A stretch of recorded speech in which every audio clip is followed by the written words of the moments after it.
2022-এ ছিল ওর মার্কস 29.33, 2023-এ কত হলো 45.75, র্যাঙ্ক হলো 8666, আর 2024-এ 71.33, র্যাঙ্ক হলো 2666।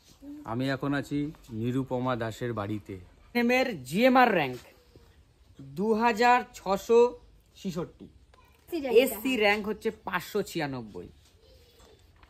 দেখো, ফোকাস করো ক্যামেরাটা, দেখা যাচ্ছে মার্কসটা আর র্যাঙ্কটা, ফোকাস করো। হলো, এটা হচ্ছে 2024 সালে।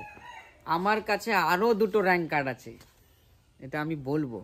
তার আগে বলে নিই ওর মার্কসটা কত, 71.33, খুব ভালো মার্কস ও অবটেন করেছে এবং র্যাঙ্কও ভালো হয়েছে।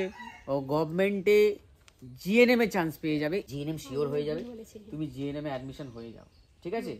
জিএনএমের এখন অনেক চাহিদা আছে, সরকারি থেকে পড়লে চাহিদার অভাব নাই। তুমি পড়াশোনাটা তো শেষ করো। অনেকে আমাকে এখনই জিজ্ঞাসা করে, স্যার পড়ার পর চাকরি পাবো তো? আরে ভাই, আগে তুই পড়। আর আমি যাবো কিভাবে, সল্টলেকে কি করে যাব? আগে শিয়ালদা পৌঁছাও ভাই কাঞ্চনকন্যা ধরে, তারপরে সেখানে জিজ্ঞাসা করবো সল্টলেকের গাড়িটা কোন দিয়ে পাবো, তাই না? সেটাই তো, আগে জিএনএমটা কমপ্লিট করো। তাহলে নিরুপমার ক্ষেত্রে সবকিছুই একটু অন্যরকম, কারণ এর বছর দিহার বাড়িতে যখন আমি গিয়েছিলাম, সেখানে নিরুপমা ছিল আমার সাথে দেখা করতে, আমি একটা ভিডিও বানিয়েছিলাম। সেখানে কিন্তু ও গত বছর 2023-এর র্যাঙ্ক কার্ড আমি দেখিয়ে দিচ্ছি, 2023-এর র্যাঙ্ক কার্ডও আমি প্রিন্ট করে নিয়ে এসেছি। র্যাঙ্কটা আর মার্কসে ফোকাস করো। 2023-এ ও 45.75 পেয়েছিল, র্যাঙ্ক হয়েছিল জিএমআর র্যাঙ্ক জিএনএমে 8666। তো হয়নি, অল্পর জন্য হয়নি। গত বছর এসসিদের কাট অফ গিয়েছিল ওই 50-এর কাছাকাছি, 49, 50, 51 এরকম গিয়েছিল। তো অল্পর জন্য ওর হয়নি, মন খারাপ করেছিল। কিন্তু ও একটা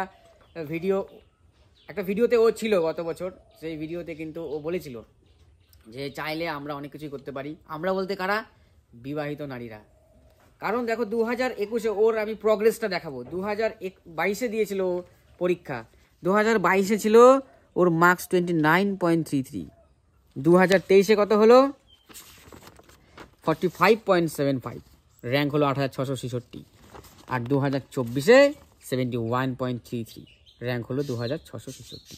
তাহলে পারসিস্টেন্সি যদি থাকে, কন্টিনিউটি যদি কেউ বজায় রাখে, তাহলে চাইলে সব কিছুই সম্ভব।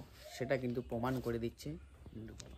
এবার তুমি বলবে, তোমাকে দেখে কিন্তু অনেকে ইন্সপায়ার হবে। বিবাহিতা নারী থেকে শুরু করে যারা উচ্চ মাধ্যমিক পাস করেছে বা কলেজ কমপ্লিট হয়ে গেছে, তো সেই সব মেয়েরাও কিন্তু নার্সিং পড়ার তাদের ইচ্ছা আছে। কিন্তু ইচ্ছা আছে, কিন্তু একটা বাধা এসে দাঁড়ায়। কি বাধা? নিজেরই চিন্তাধারা একটা বাধা, যে পারবো কি না, হবে কি না, এত কঠিন। তো সেই বাধাটা আজকে তোমার কথা শুনেই সেটা দূর করে সবাই কিন্তু আগ্রহী হবে পড়াশোনায়। তো তুমি তাদেরকে কি বলতে চাও সেটা এখন তুমি বলবে। একটু সামনে আসো, না আওয়াজটা আসে ওর। আমি এটাই বলতে চাই যে সবাইকে মানে ধৈর্যটা ধরে রাখতে লাগবে, আর এক্সাম একবার ফেল হলেও পরের বার আবার দিতে লাগবে। তো আমার রেজাল্ট মানে ভালো করার পিছনে অবশ্যই বলবো দাদার, মানে আমার তো মানে পুরা ক্রেডিট আমি দাদার উপরই দিব, কারণ credit goes to her husband. এখন উনি উপস্থিত নেই, কাজের জন্য বাইরে আছে। তো উনি থাকলে আমি ফুল ক্রেডিট তাকে দিতাম, কারণ এইভাবে সাপোর্ট যদি হাজবেন্ডরা না করে তাহলে কি করে নারীরা এগোবে, তাই না? না, দাদা তো আমার ক্রেডিটের উপরে মানে কি বলবো, তুমি তো আমাকে যেভাবে মানে দাদা আমাকে সাপোর্ট করছে, মানে প্রথম থেকেই এতটা সাপোর্ট করছে দাদা, এবং মানে যতগুলো স্যার ম্যাম ছিল সব আমি শিখিয়ে দিয়েছি বলতে। না না, শিখিয়ে দেয় না কেউ, শিখিয়ে দেয় না।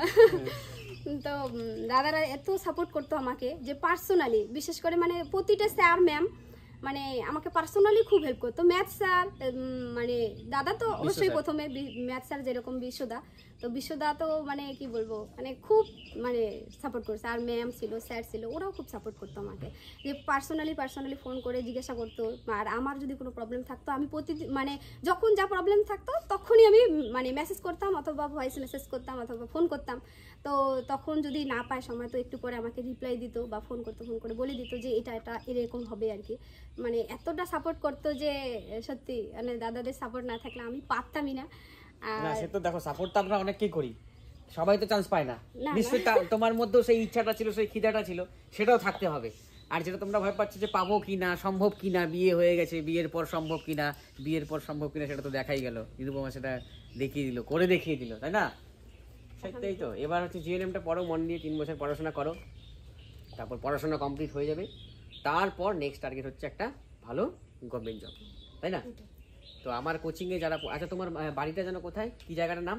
আমার গ্রামের নাম তো ধলপল, কিন্তু ধলপল, তুফানগঞ্জের আর কি। ধলপল জায়গার নাম, আর মানে পুলিশ স্টেশন আমাদের পুলিশ স্টেশন তুফানগঞ্জ, আর হচ্ছে ডিস্ট্রিক্ট কোচবিহার। তো যারা এই এলাকার রয়েছে বা বাইরের যারা রয়েছে, যারা এই ভিডিওটা দেখছো এবং করতে চাইছো নার্সিং এবং আমার কাছে যদি কোচিং নিতে চাও, স্ক্রিনে দেওয়া হোয়াটসঅ্যাপ নাম্বারে মেসেজ করো। ব্যাচ কিন্তু শুরু হয়ে গেছে 2025 এনএম জিএনএম এন্ট্রান্স এক্সামের কোচিং আমরা শুরু করে দিয়েছি।